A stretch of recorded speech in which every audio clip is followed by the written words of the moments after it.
Jabroil alayhisalomga aytdi. Ey Jabroil, men falon bandani yaxshi ko'rdim. Sen ham yaxshi ko'r. Jabroil alayhisalom yaxshi ko'radi. Jabroil alayhisalom samo ahli maloikalarga aytadi.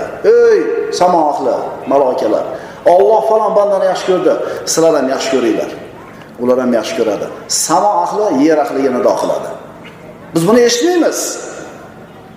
Ey yer ahli, Alloh, Jibril va biz falon bandani yaxshi ko'rdik. Sizlar ham yaxshi ko'ringlar deydi. Tanimaysiz, gaplashmagansiz, sizga bir foydasi tegmagan, lekin haligi odamni ko'rganingizda qalbingizda unga nisbatan iliqlik paydo bo'ladi. Shuning uchun birodarlar, xotinini bosgan qadamini poylab yurgan, nima qilib yuribdi-kinda bir ishda bir josuslik qilib surishtirib yurgan erkaklarga aytadigan gap, Alloh albatta mukofotlaydi shu bandani. Ulgumayapmiz birodarlar, ulgumayapmiz ko'p narsaga. Ulgumayotganligimizning sababi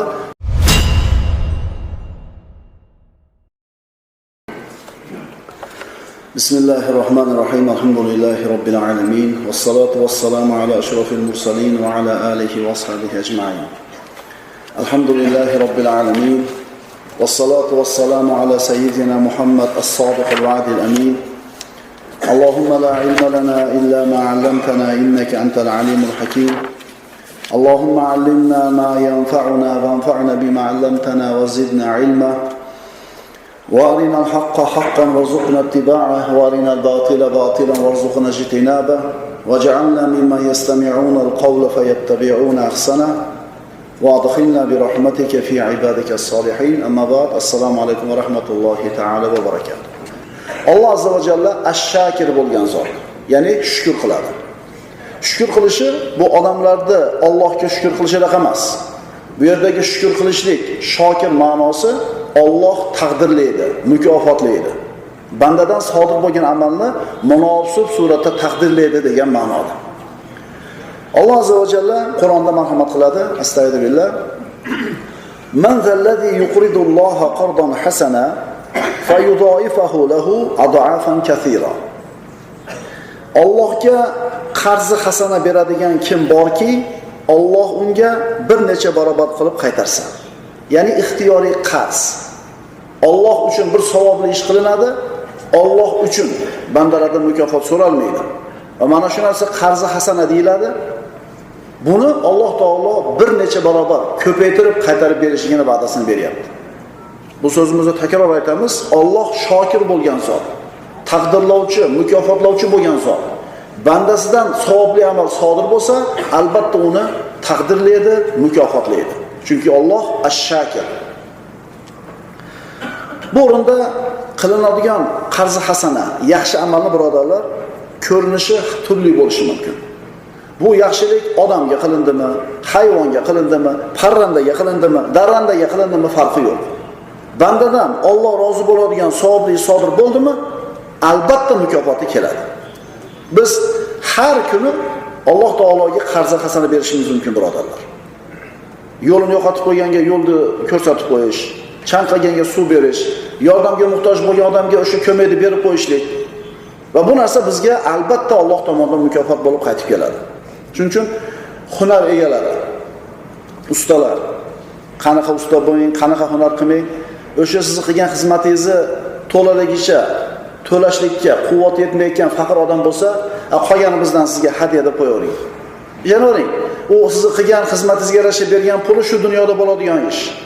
Agar shu bir qismini ulgumayotgan bo'lsa, yaramayotgan bo'lsa, qodir bo'lmayotgan bo'lsa, Alloh uchun sizga hadya deb qo'ying-da. Buni mukofoti qanaqa bo'lib kelishligini hayotingizda ko'rasiz. Qarzi hasanani Alloh taologa ixtiyoriy qarz berishlikda turlari ko'p. Masalan, bir tish tabibini oldiga bir o'qituvchi ayol keldi deylik. Tishini davolatda bir kun, 2 kun keldi, u yog'iga pul yetmay qoldi. Endi bo'ldi, shu yerda to'xtatamiz, bu yog'iga kela olmayman deganda, shu tabib aytib qo'ysa, kelavering, davolanavering, qolgani mendan sizga hadya. Allohning zimmasida birodarlar qarz qopqolmaydi to'lanmasdan. Alloh albatta ziyoda qilib beradi. Faqat vaqt o'tish kerak. Mana shu juda ham nozik nuqta. Agar siz bugun Alloh taologa qarz hasana berishingizga ertasi kuni darrov mukofot kelsa, unda hamma ko'rib turibdi-da. Bugun bersa, ertaga olaversa. Unda birodarlar, Bu tijoratga o'xshab qoladi-da bu. Bugun berdi, ertaga olasan desa, hamma beradi-da. Shuning uchun o'rtada vaqt albatta o'tishligi kerak. 1 yil o'tar, 5 yil o'tar, 10 yil o'tar, lekin Allohga o'tkazib qo'ygan yaxshiligingiz sizga qaytmasdan qolmaydi. Agar bu dunyoda qaytmasa, albatta oxiratda qaytadi. Alloh taolo sizni mukofotlaydi. Masalan, salbiy rizq bilan rizqlantirib qo'yadi. Salbiy rizq nima edi? Ustingizga dard bermaydi. Qarzga kirgizib qo'ymaydi. Biror zolimni ustingizga bir hokim qilib qo'ymaydi. Mana shularda bari birodarlar salbiy rizq bo'ladi. Harom ish qilishlikka hech qanday bir majburiyatingiz bo'lmaydi. Alloh uzoq qilib qo'yadi. Demak, Alloh taologa qarzi hasana, ixtiyoriy qarz beradigan kim borki, Alloh unga bir necha barobar qilib qaytarsin. Shuning uchun birodarlar, qo'limizdan kelganicha yaxshilik qilaylik. Insongami, hayvongami, parrandagami, o'simlikgami, o'sha qurib yotgan, chanqab turgan daraxtga, chanqab turgan o'simlikka suv quyib qo'ying, qarzi hasana. U sizga hech qachon qaytara olmaydi uni. Ammo uni Robbi sizga albatta qaytaradi. Chanqab yotibdi bir hayvon. Ha, uyda qo'y borlar bormi? Qo'yga suv berdingmi deysizlar. Ha, dada berdi. Borsangiz nima bo'lib turgan bo'ladi? Ey ukalar, ko'zinglarni ochinglar. Rahim shafqatli bo'lsak. Biz aytayotgandek shu bir jonivorga bir yaxshilik qilaylik-da. Bir kuchli yo'lga chiqib ketyapti deylik. Mashina bosib o'tib ketadi haligan. Bilmaydi ketyapti kichkina kuchcha yoki mushukni bolasi. O'tib ketasiz. Lijmi menga tegmasa bo'ldi. Katta yo'llarda ko'rib qolamiz. Katta yuk mashinani mingan haydovchilar mashinasi buzilib qolsa to'xtaydi. Remontini tugatguncha nima qiladi orqasiga? Qildiragini katta toshni qo'yadi. Keyin shunday o'tiradi, ketaveradi. Katta xarsang tosh turibdi o'rta yo'lda. Ehtimol shu tosh qaysidir bir mashinani avariyaga kelib uchrashiga va mana shu kishilarni, mashinada turgan kishilarni halokatiga sabab bo'ladi. Allohdan qo'rqaylik. Allohdan qo'rqaylik. Ehtimol siz to'kib qo'ygan shag'alingiz yo'lni to'sib, shundan qisilib o'taman deb birov urib yubordi birov mashinasida. Javob berasiz bu narsaga. Qo'limizdan kelganicha yaxshilik qilaylik birodarlar. Chunki Alloh ash-shakir, mukofotlovchi, taqdirlovchi bo'lgan zot. Savobda orqasi nima degani bu? Hozirgi zamonda odamlar yaxshilik qilib bo'lmaydi. Odamlarga qilma birodar. Allohga qil. Qil, esdan chiqarib ko'r. Hech kimdan kutmaysan, hech kimdan ta'ma qilmaysan. Qalbing xotirjam, Robbing bildi. Albatta mukofotni beradi. Bizning muammoimiz naq bo'lsa ishonamiz. Nasiya bo'lsa ishonmaymiz. Birodarlar, bandani naq berganidan ko'ra Allohning nasiya va'dasi million marta yaxshi emasmi? Menga qarzi hasana o'tkazib qo'y, men ko'paytirib qaytarib beraman desa, ishona olmayapti odamlar.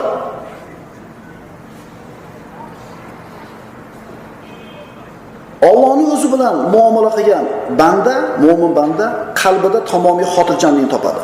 Qalbi xotirjam. Agar shu banda muhsin bo'ladigan bo'lsa, haloyiqqa, mahluqotlarga yaxshilik qilishi bo'lsa, bu odamning qalbida tamomiy xotirjamlik bo'ladi. Demak, birodarlar, kimga yaxshilik qilgan bo'lmaylik, nimaga yaxshilik qilgan bo'lmaylik, musulmonmi, kofirmi, hayvonmi, hasharotmi, kimga yaxshilik qilgan bo'lmaylik birodarlar, buni bizga albatta mukofot qaytadi. Agar bir davlatning podshosi o'zining fuqarolardan bittasini chaqirib, bir faqir kishini menga 500 so'm qarz berib tur desa, buni nima deb tushunamiz? Bu podshoh shu odamga bir katta bir xayriyatni bermoqchi edi. Bir uyni hadya qilmoqchi edi. Endi shu podshohga bo'lgan, shu faqirni muhabbatini, ixlosini sinamoqchi bo'lib turib 500 so'm berib tur degan edi. O'zi 500 so'm kerakmidi bu podshohga? Shu kambag'aldan. Yo'q, uni muhabbatini sinamoqchi edi. Alloh taolo menga qarz hasana berib turinglar, deyapti. Ko'paytirib beraman desa bandalar bera olmayapti. Shuning uchun birodarlar, yana qaytarib aytamiz. Kim Alloh taologa ixtiyoriy qarzi hasana bersa, Alloh nima qiladi uni? Ziyodasi bilan qaytarib beradi. Bu birodarlar, qilingan qarzi hasana solih amal bitta tabassum bo'lishi mumkin. Tabassumuka fi wajhi akhika sadaqa.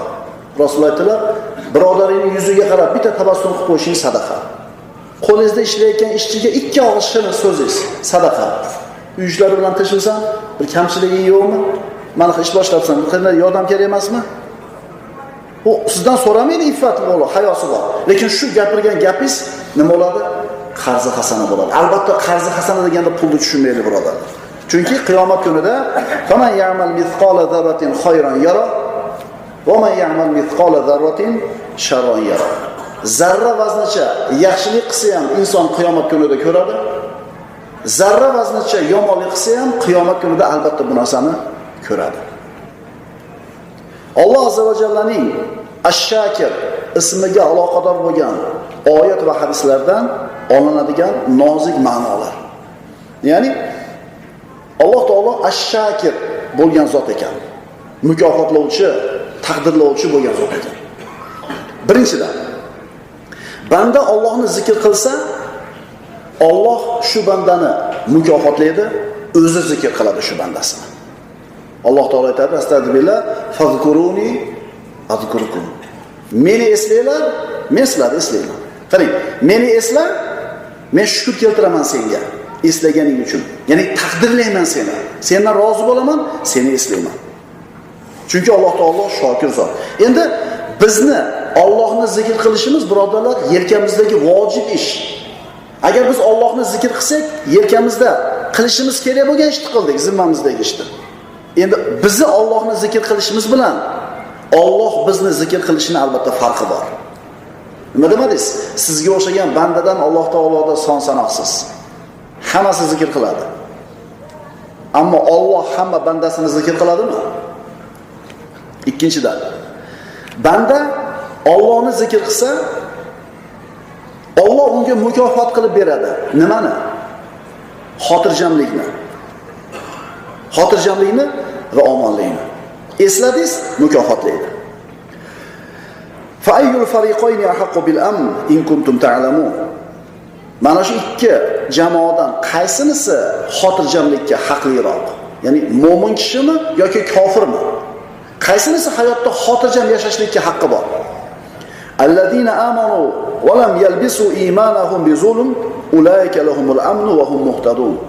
Endi kim Alloh tomonidan xotirjamlik degan mukofotni oladi? Iymon keltirgan, o'z iymonlarini zulm bilan aralashtirmagan zotlar, ana o'shalar xotirjam bo'lguvchidirlar. Mo'min Allohni zikr qilar ekan, Allohning qulchiligida turar ekan, Alloh uni albatta mukofotlaydi. Chunki Alloh Ash-Shakir bo'lgan zot. Endi shu mo'min bo'lmaganlarchi? Sanuqi fi qulubil ladina kafaru rub bima ashraku. Endi sherik, Allohga sherik qilganlari sababli kofirlarning dillariga qo'rquv solajakmiz. Birodarlar, haqiqiy xotirjamlik, haqiqiy omonlik mo'minga beriladi. O'ylamanglar, dunyoviy hayotini zo'rligini ko'rib, mashinalarning yangiligini ko'rib, ko'chalarning asfaltini tekizligini ko'rib, ularda hayotini xotirjam demanglar, birodarlar. Chunki Robbimiz aytayapti, Allohga sherik qilganlari sababli kofirlarning qalblariga qo'rquv solajakmiz. Endi mo'minni qarang. Mo'min dunyoviy tomoni zo'r bo'lmasa ham qalbi xotirjam. Nima uchun? Nima uchun? Chunki Alloh taoloning taqsimiga rozi-da u. Alloh azza va jallaning taqsimiga rozi. Qarang, masalan, mo'minda xotirjamlik bor. Narx-navo oshib ketar ekan, benzin 85 so'm bo'lar ekan desa, eshityapsizlar shu gaplarni? Haqiqiy mo'min nima deydi? Narx-navo oshib ketyapti desa, rizqimiz Allohning qo'lida deydi. Xotirjam. Zo'ra. Biroq qo'rqitsa, hasbunallohu va ni'mal vakil deydi. Xotirjam. To'g'rimi? Kimda bor bu narsa? Biron bir musibat kelsa mo'minga nima deydi? Inna lillahi va inna ilayhi rojiun. Alloh shuni xohlagan ekan, shu narsa bo'ldi. Kimda bor bu xotirjamlik? Mo'minda. Nima uchun bor mo'minda bu xotirjamlik? Chunki onun Robbisi shokir. Allohni zikr qilganligi uchun, Allohning qo'lchiligida turgani uchun uni qalbiga shu xotirjamlikni beradi. Ishi yurishsa ham alhamdulillah, ishi yurishmasa ham alhamdulillah. Ishlaringiz qalay desa, bandaning Allohni zikr qilishi uni qalbiga roziligini olib keladi, birodarlar. Millionlagan puli bor, milliardlagan puli bor odam. Agar Robbisini tanimasa, albatta o'zini kunidan norozi bo'lib yashaydi. Mo'min esa doim rozi bo'ladi. Alloh qalbiga rozilikni solib qo'yadi. U o'zidan holi xarobroq bo'lgan pastdagi odamlarga qaraydi. Agar mashinasi yo'q bo'lsa, piyoda yurgan bo'lsa, bundan shikoyat qilmaydi. Yurolmasdan arabada o'tirganga qaraydi. Arabada o'tirgan bo'lsa, gapirolmasdan, harakatlanolmasdan insult bo'lib yotganga qaraydi. Birodarlar, mo'minning qalbiga Alloh xotirjamlik beradi. Qanchalar Allohga yaqin bo'lsak, qanchalar Allohning ibodatida sobit bo'ladigan bo'lsak, birodarlar, xotirjamlik shuncha ko'p bo'ladi, ziyoda bo'ladi. 4-dan, Allohni zikr qilgan bandaga Alloh taolo shukr keltiradi. Ya'ni taqdirladi, mukofotlaydi, unga hikmatni ato qiladi. Hozirgi holi xarob bo'lgan odam o'zidan pastga qarayotganligi hikmat emasmi? Hikmatni ayni o'zi. Ishim yurishmayotgan bo'lsa, qo'l putim sog'u deydi. Tishim og'riyotgan bo'lsa, yuragim sog'u deydi. Hikmat emasmi shu? 5-dan, Muhammad sallallohu alayhi vasallam u zotni zikrini Alloh taolo oliy qildi. Va rafa'na laka zikrak. Va biz sizning zikringizni, martabangizni baland qilib qo'ydik. Ulamolar aytadi, mana shu oyatdan har bitta mu'minga ulush bor. Allohni qancha eslasa, Allohga qancha taqvo qilsa, Alloh uchun qancha amalni ko'p qilsa, qanchalar Allohga yaqin bo'lsa, Alloh shu bandasini ham zikrini ko'taradi, martabasini ko'taradi. Ixlosimizga, taqvoimizga yarasha martabamizni Alloh ko'taradi. Agar Alloh sizni martabangizni ko'targan bo'lsa, chunki shokirda Robbingiz sizni qilgan amalingizni taqdirlab, sizga shukr keltirib, sizni mukofotlasa, odamlarning qalblariga sizga bo'lgan muhabbatni joylab qo'yadi. Eslaylik, Alloh azza va jalla hadis qudusida Jabroil alayhisalomga aytdi: "Ey Jabroil, men falon bandani yaxshi ko'rdim, sen ham yaxshi ko'r." Jabroil alayhisalom yaxshi ko'radi. Jabroil alayhisalom samo ahli maloikalarga aytadi: "Ey samo ahli maloikalar, Alloh falon bandani yaxshi ko'rdi, sizlar ham yaxshi ko'ringlar." Ular ham yaxshi ko'radi. Samo ahli yer ahliga nido qiladi. Biz buni eshitmaymiz. Ey yer ahli, Alloh, Jibril va biz falon bandani yaxshi ko'rdik, sizlar ham yaxshi ko'ringlar deydi. Tanimaysiz, gaplashmagansiz, sizga bir foydasi tegmagan, lekin haligi odamni ko'rganingizda qalbingizda unga nisbatan iliqlik paydo bo'ladi. Nima uchun? Chunki Robbingiz shokir bo'lgan zot. Sizni qilgan yaxshi ishingizni albatta mukofotlaydi. Odamlarning, xaloyiqning qalbiga muhabbatni joylab qo'yadi. Banda Allohni zikr qilib, Allohga yaqin bo'lmoqchi bo'ladi. Mana shu ishini Alloh taqdirlaydi, mukofotlaydi, Alloh o'zi yaqin bo'ladi bu bandasiga. Alloh taolo hadis qudusida aytgan: "Banda menga yaqin bo'lish uchun bir qadam bossa, men unga yaqin bo'lish uchun 2 qadam bosaman." Ana mukofot. Ana Alloh ash-shakir ekanligini dalili. Agar banda men tomonga qarab yursa, men u taraf unga qarab yuguraman dedi Alloh azza va jalla. 7-dan Allohni zikr qildik. Robbimiz shokir ekan, bu ishimiz uchun albatta mukofot beradi. Siz bilan bizni Alloh tomonga qarab yurishligimiz nima bilan bo'ladi? Tavba bilan bo'ladi. Inobat bilan bo'ladi. Tilovat bilan, zikr bilan, mahluqotlarga biron yaxshilik qilishlik bilan. Qur'on o'qiyapmiz, alhamdulillah. Alloh azza va jalla siz bilan bizni iqbolimizni, harakatimizni, amalimizni kutib turadi.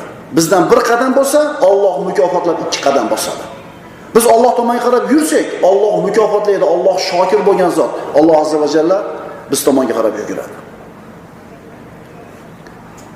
Agar Robbing seni taqdirlasa, ash-shakir bo'lgan Robbing senga shukr keltirsa, farzandlaringga seni hurmat qilishlik ilhomini berib qo'yadi.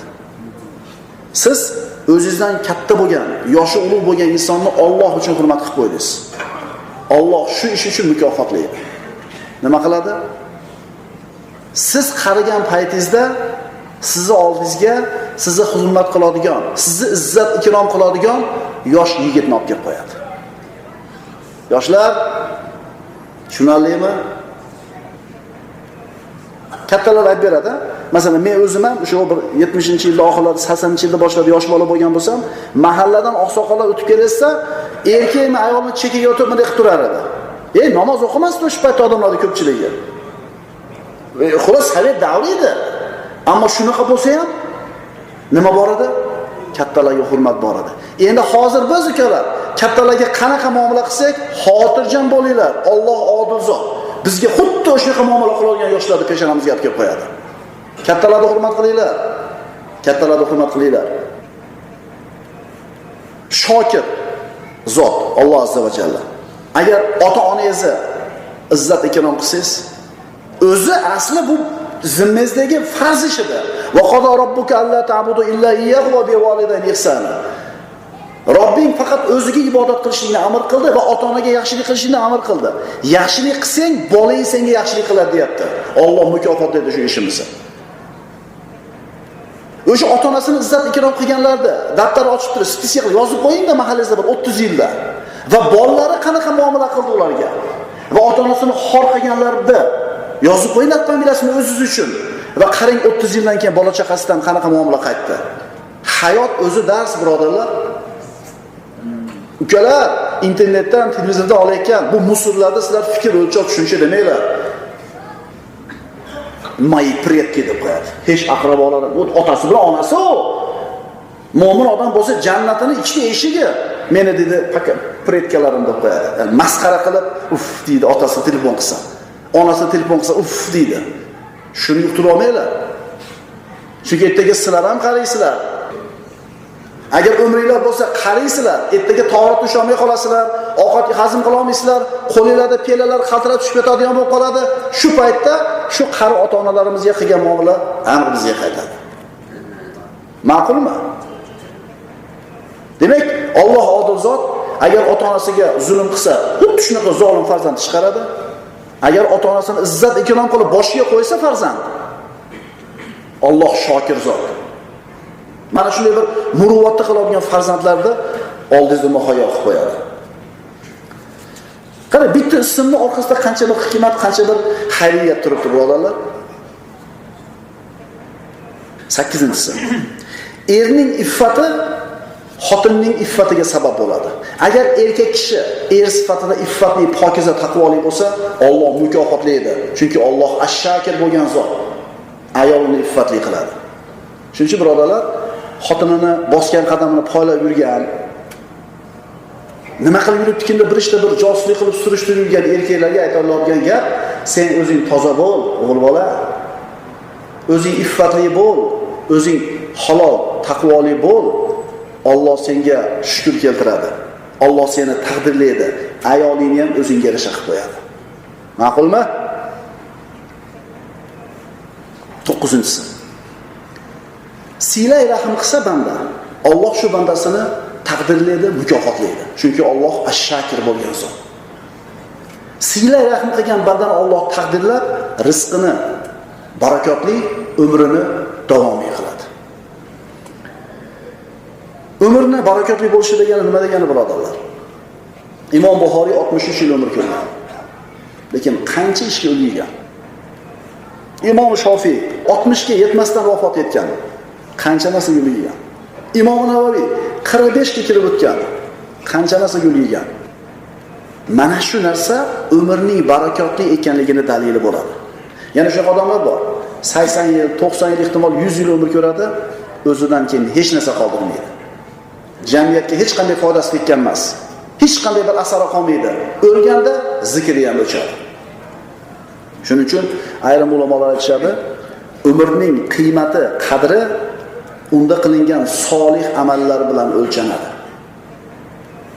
Agar siz 80 yil umr ko'rib, ummatga, xalqingizga, vataningizga hech qanday foyda tegmagan bo'lsa, demak siz yashamabsiz. Bu ma'nolar ukalar, vatanimizga, xalqimizga xizmat qilishimiz kerakligini bizga uqtiradi. Qo'lingizdan kelsa eshigingizda turgan yamaga 2 lopatga shag'al solib to'ldirib qo'ying. Mana shu ham qarza hasana bo'ladi. Hech kim rahmat bermaydi sizga buning uchun. O'tgan safar aytdimmi? Bir solih odam, solih deb gumon qilamiz, porterga meshalka bilan bitomini solib olib, ayrim ko'chalarda yamalarni yamab yuribdi ekan. Alloh albatta mukofotlaydi shu bandani. Alloh ixlosiga barakot bersin. Albatta taqdirlaydi Alloh. Chunki hech kimlar kechasi qilar ekan, saharga borib qilar ekan, birov ko'rmay qolar ekan. Shuni qo'yib qo'yar ekan, ertamasi qo'limizdan kelmaydimi? Kelmaydi. Biz yotamiz sahar. Ko'zni hasharga aytsa borgimiz kelmaydi biz, to'g'rimi? Tog'ing tomga lava bosyapti ekan. Hasharga borib qo'y desa nima qilasiz? Bahona istaysiz. Agar bahona topishni uddalay olmasangiz, majbur borasiz. Nechida? 11da. Abet qilasiz, 3 kelganda nima qilasiz? Endi jiyanlaringiz sizni xavoramasa, siz ham tomingizga ular so'rayotganda kela xavoramasa nima qilmang? Chunki Alloh qanaqa zot? Odil zot. Siz borganingizda shokir zot edi. Sizga ham jiyanlaringizni jo'natar edi uyingizga. To'g'rimi? Ana ko'rib qo'yinglar, nima uchun jiyanlar amaki tog'alarni hurmat qilmay qo'yapti? Nima uchun kattalarning gapi yoshlarga o'tmayapti? Chunki kattalar unga loyiq bo'lmayapti o'zlari. Demak, haqiqiy umr bu solih amallar umri. 10-dan keksani hurmat qilgan kishiga Alloh taolo shukr keltiradi. Taqdirlaydi. Mana shu hurmat qilgan yoshni qaragan paytida uni hurmat qiladigan yoshlarga ro'baro qiladi. Rasululloh aytadilar, Imom Termiziydan bu hadis. Anas ibn Malik roziyallohu anhu qala Rasululloh sallallohu alayhi vasallam ma akrama shabun shaykhan li sinnihi illa qayyadallohu lahu man yukrimuhu 'inda sinnihi. Bir yigitki yoshi ulug' shayxni ikrom qilar ekan, uning ham yoshi ulg'ayganida unga hurmat ko'rsatadigan insonni yuborib qo'yadi, biriktirib qo'yadi. Qaraganingizda hurmat e'tiborli oqsoqol bo'lasiz. Mana shu Alloh taoloning Ash-Shakir ismining ayrim ma'nolari. 11-dan mahluqotlarga yaxshilik qilgan kishiga Alloh shukr keltiradi. Ya'ni taqdirlaydi, mukofotlaydi. Darsimiz avvalida aytib o'tdik. Sizni yaxshiligingizni ko'rgan taraf odammi, hayvonmi farqi yo'q. Sizdan yaxshilik sodir bo'ldimi? Modomiki shu yaxshiligingiz gunoh emasmi? Masalan, araqqa berib qo'y dedi.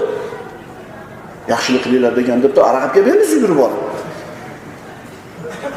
Masalan, sizni qilayotgan yaxshiligingiz Alloh man qilgan ishlar qatorida emasmi? Bu qilingan yaxshiligingiz kuchukka bo'ldimi, mushukning bolasiga bo'ldimi? Mukofotsiz qolmaydi. Shu dunyoda olasiz mukofotni yoki oxiratda olasiz. Kofir, dinsiz odam yaxshilik qilsa, Allohning zimmasida qolib ketmaydi. Alloh shu dunyoda uni bir qaysi ishini to'g'rilab qo'yadi. Endi mo'min qilsa, shu dunyoda ham oladi, oxiratda ham oladi. Birodarlar, qilgan yaxshiligimiz ayni biz qilgan yaxshilikni ko'rinishida kelishi mumkin. Masalan, molini infoq qilgan kishini moli ko'payadi. Vaqtini infoq qilgan kishini vaqti ziyoda bo'ladi. 12-si. Allohning toatiga vaqtini va molini sarf qilgan kishi unga Alloh taolo qanday shukr keltiradi? Alloh uni qanday taqdirlaydi? Molini ko'paytirib qo'yadi, vaqtiga barakot beradi. Zaif va miskinlarga ko'mak ko'rsatadigan bo'lsa, jamiyatda obro'yi ko'tariladi. O'zining vaqtini mahluqotlarga sarf qilgan kishini vaqti barakali bo'ladi. Ulgurmayapmiz birodarlar, ulgurmayapmiz ko'p narsaga. Ulgurmayotganligimizning sababi shu vaqtimizni haloyiqni xizmatiga, yordamiga sarf qilmayotganligimizdan. Mashinamiz bor, telefonimiz bor, ulgurmayapmiz hech narsaga. Avvalgilar piyada yurgan, lekin hamma yo'q ulgurgan. Sabab hasharlarga tez-tez borib turganda ular. Palonchi kasal bo'lib qopti, yuringlar desa, 10 ta odam ketaverganda, endi tushunyapsizlarmi? Bu texnologiya, internet, bu sivilizatsiya bizni vaqtimizni barakali qilmaydi. Alloh beradi bu barakani. Alloh beradi bu barakani. Bilasizlar birodarlar, vaqtni ham zakoti bo'ladi. Zakot degan so'z nima degani edi? Unib o'sishi. Ikkinchi ma'nosi poklanishi. Endi istilohiy ma'nosi maxsus molning maxsus qismini maxsus kishiga shariatda ko'rsatilgan mulk, bu pulga tegishli zakot. Vaqtga tegishli ham zakot bor. Shuni bilamizmi birodarlar? Agar biz o'zimiz vaqtimizni Allohning itoatiga, ibodatiga ajratadigan bo'lsak, vaqtimizning zakotini ado etgan bo'lamiz. Binobarin vaqtimizda barakot bo'ladi. ibodatga yoki darsga, namozga vaqtini qizg'angan kishi. Qarangda, o'zini ishlarida tavfiqni topolmayotganligini his qiladi. Harakatda tinmaydi, yuguradi, lekin hech narsaga ulgurmaydi. Nima uchun? Vaqtida baraka yo'q. Kim uni shunaqa qilib qo'ydi? O'zi. Nima uchun, qanday qilib bunday qildi? Qanday qilib shu holatga tushdi? Alloh uchun vaqtini bermayapti. Robbimiz aytdi-ku, "Man yuqridulloha qardan hasana." Kim Allohga chiroyli qarz xazana beradi, Alloh ko'paytirib bersin. 1 soat ber, Alloh 10 soat qilib beradi. Alloh karim bo'lgan, Alloh ash-shakir bo'lgan zot.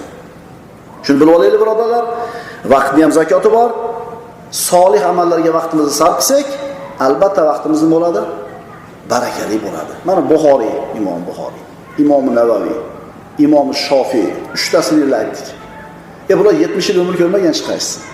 Lekin ularni mana shu 63 yil, 60 yil, 45 yilda o'qib, o'rganib, yozib qoldirib ketgan ilmini yashagan davrga bo'lsiz to'g'ri kelmas ekan.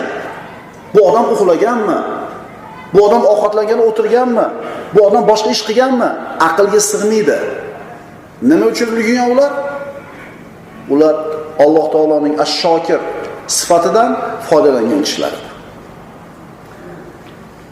Birodarlar, oddiy bir insonga bir yaxshilik qilsak, u bizga shukr keltirishga harakat qiladi. Minnatdorchilik bildirishga harakat qiladi. Bizni mana shu yaxshiligimizni javobini berishlikka harakat qiladi. Eng kamida hech narsa qo'lidan kelmasa, rahmat deydi. Xijolat qilib qo'ydingiz, qarzdor qilib qo'ydingiz dedi-da, sizdan roziligini, sizdan minnatdorligini izhor qilishga harakat qiladi. Bu noqis, ojiz banda shunaqa qiladi. Endi birodarlar, oddiy bir insonga qilingan yaxshilikni mana shunday taqdirlashga banda harakat qilsa, komillikning egasi, Asmoul Husnoning egasi, Xoliqul Kavn bo'lgan Ash-Shakir Robbimiz azza va jalla bandalarni qanday taqdirlar ekan, qanday mukofotlar ekan. Alloh azza va jalla Ash-Shakir bo'lgan zot, taqdirlovchi, mukofotlovchi. Taqdirlash qanday bo'ladi? Devolingizni urib bergan ustaga beradigan pulingizni bilasiz qanchaligini. Deylik 50 ming so'm bo'lsin. Endi agar o'zingizni chop bergan odamga shu 50 ming so'm berasizmi? Yo'q. Chunki agar chopishlikning mehnati devor urishchalik emas. To'g'rimi? To'g'ri. Alloh taolo eng katta ishlar uchun beradigan mukofotni arzimagan ishingiz uchun ham berib qo'yadigan zot. Alloh Karim, Alloh Ash-Shakir bo'lgan zot. Birodarlar, bitta itni chanqog'ini ko'rib sug'orib qo'ygan kishi uchun berilgan mukofot qanday bo'lganini bilasizlarmi? An Abi Hurayra roziyallohu anhu anna Rasululloh sallallohu alayhi vasallam qol baynama rajulun yamshi fashtadda alayhi al-atash. Katta hadis, tarjimasini aytib beraman. Bir kishi yo'lda ketib borar ekan, chanqog'i qattiq bo'ldi. Quduqni topdi, tushdi, ichib chiqdi. Qarasa, bir kuchuk, bir it chanqog'ini qattiqligidan tuproqni yalayotgan edi. Holi qurib. Bu itga ham menga yetgan narsa yetibdi dedi-da, quduqqa qaytib tushdi. Oyoq kiyimiga suvni oldi, olib chiqib, itni tumshug'iga tutib, uni chanqog'ini qondirib qo'ydi. Shunda payg'ambarimiz aytadilar: "Fasaqal kalba, fashakarallohu lahu fa ghafara lah." Alloh unga shukr keltirdi. Ya'ni shu ishini taqdirladi, mukofotladi, uni gunohini kechirdi. Bitta itni sug'orib qo'yishlik uchun Alloh taolo gunohini kechirib yuboryapti. Bitta itni sug'orib qo'ygani uchun gunohini kechirib yuboryapti. Birodarlar, qayoqdan bilamiz? Ehtimol siz bilan biz beparvo holatda qilib qo'ygan eng kichkina amalimiz gunohlarimizni kechirilib ketishiga sabab bo'lar. Ehtimol ana shu eng qilgan kichkina amalimiz jannatga kirib ketishimizga sabab bo'lar. Chunki Robbimiz Ash-Shakir bo'lgan zot. Bandalardan sodir bo'lgan ishlarni albatta chiroyli suratda nima qiladi? Taqdirlaydi. Bugun chiqib bir narsa qilaylik, birodarlar. Qilganda ham kimga qilaylik? Undan bizga qaytmasligi aniq bo'lgan tomonga. Qo'yga suv berib qo'yaylik, bir rahmat uyga borib o'g'il bolalar. Qo'shnilar daraxtiga ham suvni ozgina oqizib qo'yaylik, bir paqro bor, quyib qo'yaylik shintayda guliga. Qilinglar-da birodarlar. Yomon narsa qilasiz. Qarzi hasananing yo'li ko'p, turi ko'p birodarlar. Kichkinagina mashinasi bilan katta yo'lga qo'shilmay turibdi. Mashinani patolga kattaligidan. Turibdi mo'ltirab kim yo'l berar ekan deb. Hamma o'tib ketyapti. Hamma o'tib ketyapti. Shunda bunday mariyat qildingiz, farazda to'xtadingiz. Chiqdi, ketdi. O'shanaqa qilganlar. O'sha holatdagi qalbingizda holat qanaqa edi?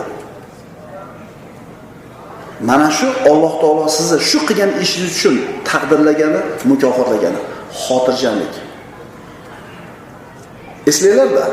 Chunki bu tijoratda bu muomalani Alloh bilan qildingiz, u mashina bilan emas.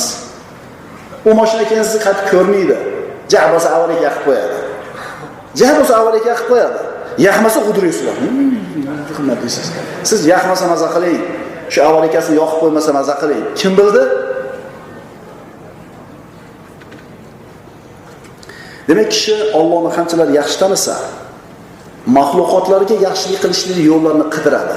Imkon bor joyda savobli ishga intiladi. Musulmon inson ulug' inson.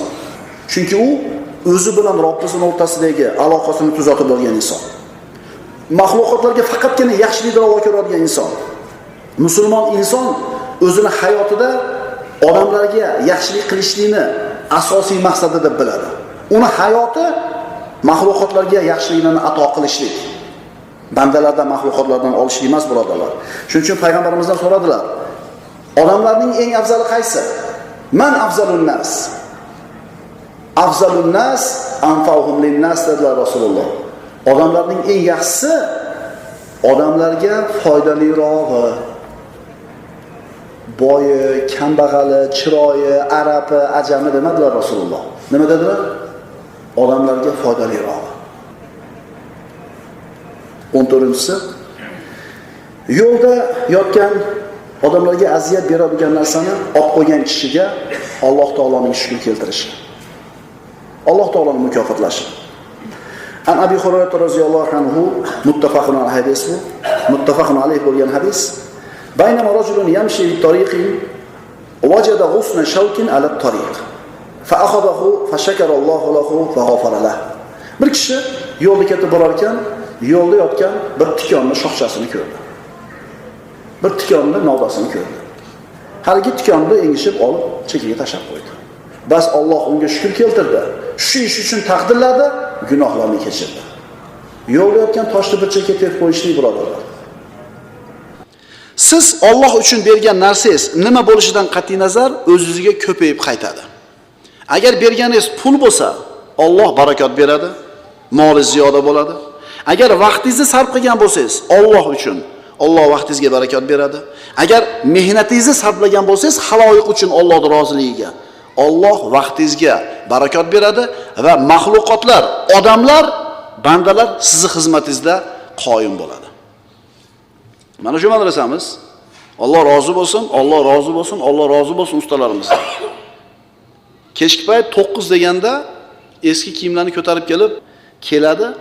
Kunduzi bilan o'zini tijorat uchun qilgan do'konidagi obyektidagi ishni qilib, kechpat 2-smenga keladi akalar. 8da 9da mana guvohi bo'ldik. Shunday bir xayriyatlik, bir qalbida bir iymoni ustun bo'lgan bor ekan ustalarimiz. Alhamdulillah. 2gacha ishlashdi kelib, birodarlar. Bir tiyin olmasdan. Ini tanimaymiz ko'pchiligini biz. Bu nurdorlik emas yoki bizning shogirdlarimiz emas. Kunduzi bilan ishlagan, 8 soat, 9 soat ishlagan. Agar shu o'zi ishlayotgan obyektda egasi divayno pul beraman desa, aka biz ham odammiz, damalaylik deydi. Ammo 9da 10da kelib 2gacha 3gacha ishlashganlar bo'ldi. Kimi hissasi qo'shilgan bo'lsa, Alloh qabul qilgan bo'lsin. Biz bilmaymiz, hozir aytdiki Umar ibn Xattob. Meni ularni tanimaganligimiz zarari yo'q. Alloh bilib turibdi-yu. Haqiqatan tanimaydigan odamlarimiz keldi. Bu Alloh taolo ularni mana shu xayriyatli ishga o'zi burdi, o'zi ishlatdi. Shuning uchun nimangizni sarf qilsangiz Allohning yo'lida, shu narsangiz nima bo'ladi? Ziyoda bo'ladi. Imom Buxoriy 63 ga kirib o'tgan ekan, qoldirib ketgan ilmiy merosini 163 yil ham yetmayapti o'qigani. Qanaqa qilib ulgishgan ekan bular degan savol tug'ilganda mana shu oyatda aytamiz. Agar meni bergan ne'matimning shukrini ado qilsang, ziyoda qilib beraman degan. Ular umrini, vaqtini, hayotini sarf qildi. Alloh taolo umriga barakot berdi, hayotiga barakot berdi. Qo'limizda Sahih Buxoriy turibdimi? Aytmaganimizda bir haftada 2 marta Buxoriy degan so'zni aytamiz. O'ylab ko'ringlar yigitlar. Imom Muslim deymiz. Mana necha marta aytdik. Bular tirik. Har ismi aytilganda tirikligini belgisi bu. Ha biz o'tib ketgandan keyin nimani eslashar ekan odamlar? Demak, bandani qilgan yaxshiligi bekorga ketishligi mumkin emas. Albatta banda mukofotini oladi, yo shu dunyoda, yo oxiratda, yo ikkalasida ham. Alloh taoloning yo'lida qilingan infoq. Alloh shokir zot. Bandalarni qilgan ishlarini taqdirlovchi shokir zot. Astagfirullah. Masalul ladzina yunfiquna amwalahum fi sabilillah kamathali habatin anbatat sab'a sanabil fi kulli sumbulatin 100 habba wallahu yudha'ifu liman yasha wallahu wasi'un alim. Alloh shokir. Bandalarni qilgan ishlarini taqdirlaydi, shukr keltiradi. Shukr keltirish degani rahmat deyish deb tushuninglar. Ya'ni Alloh rozi bo'ladi degani. Alloh yo'lida mollarini infoq qiladigan kishilarning misoli xuddi har bir boshog'ida 100 tadan doni bo'lgan 7 ta boshoqni undirib chiqargan bir donga o'xshaydi. Bir dona don yerga tushdi, undan 7 ta boshoq chiqdi, har bitta boshoqda 100 tadan don bor. Bitta bug'doy 700 ta ko'paydi. Alloh yo'lida pul sarflaganlarning ishi mana shunga o'xshaydi, deyapti Alloh taolo. Necha prosentli ish? Teppa-teng bo'lsa 100% bo'lsa o'zi. 10 barobar bo'lsa 1000% bo'lsa. Necha prosent bo'ladi? 70,000% bo'ladi deyapti. Yer yuzida shunaqa tijorat bormi? Faqat bu tijorat Alloh bilan bo'ladi. Nima uchun? Chunki Alloh ash-shakir, shukr keltiruvchi bo'lgan zot. Alloh istagan kishilarga bir necha barobar qilib beradi. Alloh fazli karami keng bilguchidir. Alloh xolasa undan ham ko'paytirib beradi, birodarlar. Mana kim bilan tijorat qilishlik kerak? 3%, 7%, 16% ishlab yuribsiz, to'g'rimi? U ham bo'lganda. Bo'lmasa u ham hadis qudusiyda Alloh taolo aytadi: "Ya ibn Adam, anfiq unfiq alayk." Ey odam bolasi, infoq qil. Infoq qil, men ham senga infoq qilaman. Bizda teskarisi, biz aytamiz u gapni. Ey Alloh, menga ber, keyin beraman deysiz. Agar bunaqa formulada ishlasa hamma beradi akalar. Alloh taolo bermay turib, siz bering. Namoz o'qi, infoq qil, shariatda yur, Alloh taolo qo'lingga barakot beradi. Bir qarzlaringdan bir qutulasan desa, avval qarzlarimdan qutulay deydi. Avval Alloh bersin, keyin nima qilaman? Ey Bilal debdilar payg'ambarimiz sollallohu alayhi vasallam, anfiq Bilal va la takhsha min zil arshi iqlalan. Arshning egasi tomonidan ozaytirib qo'yilishidan qo'rqmang, infoq qiling ey Bilal. Bilal roziyallohu anhu kambag'al bo'lgan, birodarlar. Rasululloh tirik davrida kambag'al bo'lib, keyin boyib ketgan ular. Mana shu kishiga ham nima deyaptilar Rasululloh? Infoq qil deb aytayapti. Alloh azza va jalla o'zining muhsin bandasini molini albatta o'rnini to'ldirib qo'yadi. Siz bir kishiga hadiya yubordingiz. Birov orqali. Shunda bu hadiya kimdan ekanligini o'ylanib yurmasin, bilsin uchun qog'oz yozasizda, uni shu hadiyani ichiga solib qo'yasiz. Nimaga ustiga qo'yib jo'natmaysiz? Tushib qolishi mumkin. Endi ichiga solib qo'yasiz, aniq qo'liga yetishligi uchun. Endi Alloh azza va jallachi nima ichiga yozib jo'natishimiz kerakmi?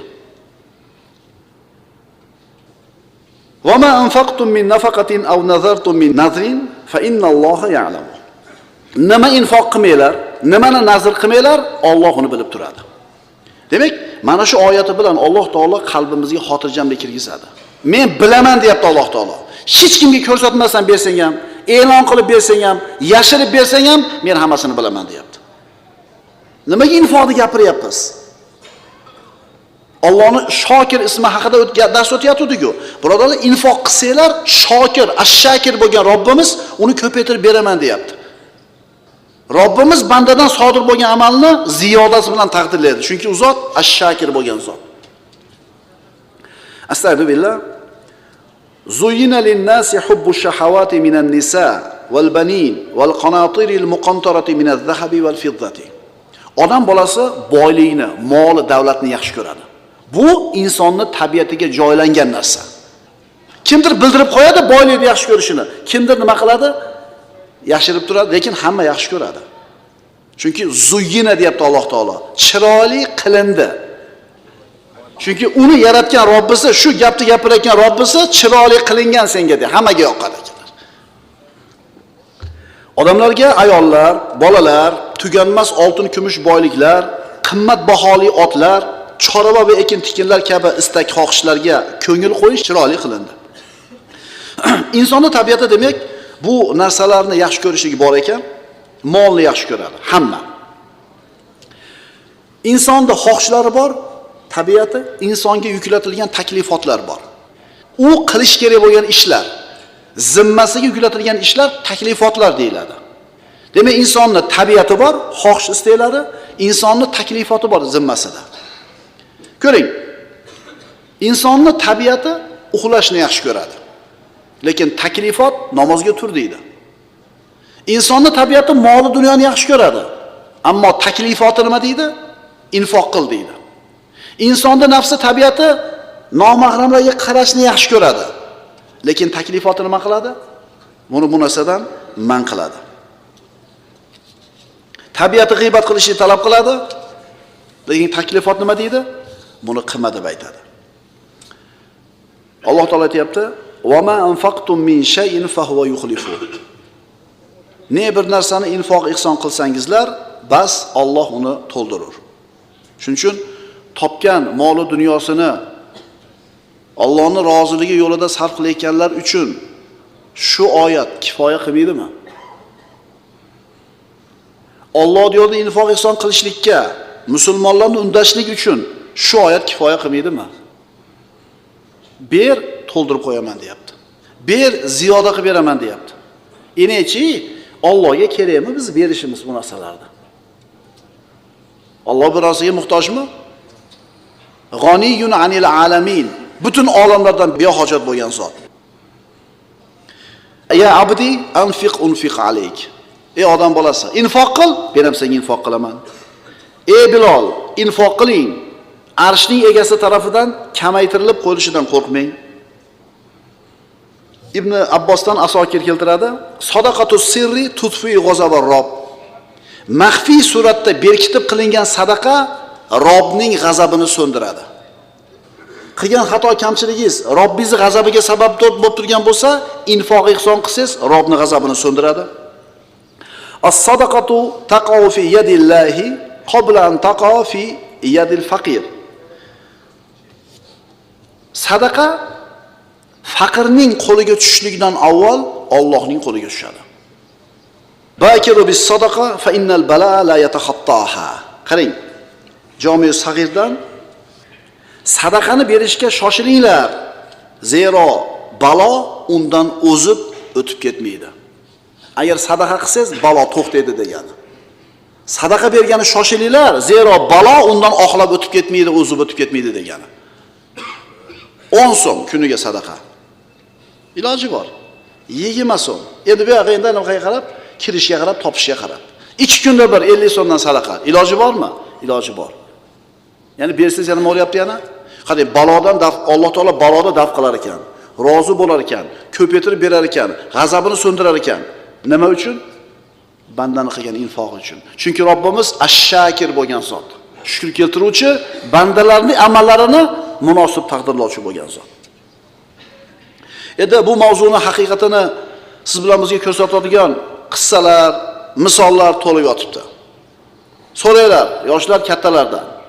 O'sha palonchi xayriya sonli inson, o'sha uchun qarasang ham yo'g'i tekis. Sahobalardan Abdurrahmon ibn Avf roziyallohu anhu. Bu kishini juda ham boy, badavlat inson bo'lganligini hammalar bilasizlar. Shu odam aytar ekan, nima qilay? Nima qilay? Ertalab 100 dirhamni infoq qilsam, kechga borib Alloh menga 1000 dirhamni berayotgan bo'lsa, infoq qilmay nima qilay der ekan. Hali aytganimizda 700 tetyosini shunday berib yuborganligini, qarang, shu odam zakot bermagan deyiladi.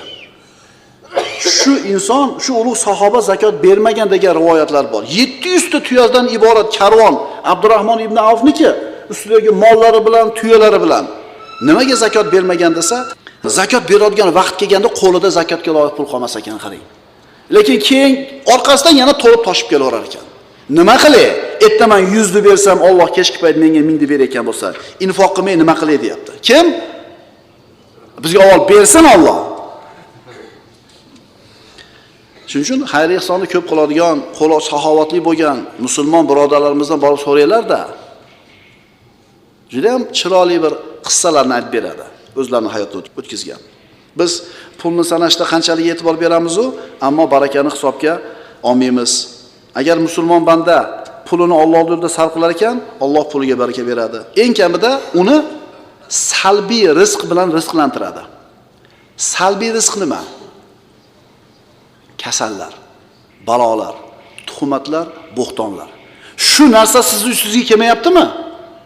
Shu salbiy rizq. Eng kamida shu narsalardan saqlayaptimi?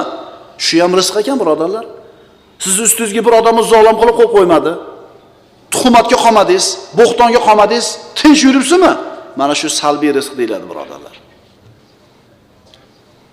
Demak, qilgan ihsonimizni Alloh biladi.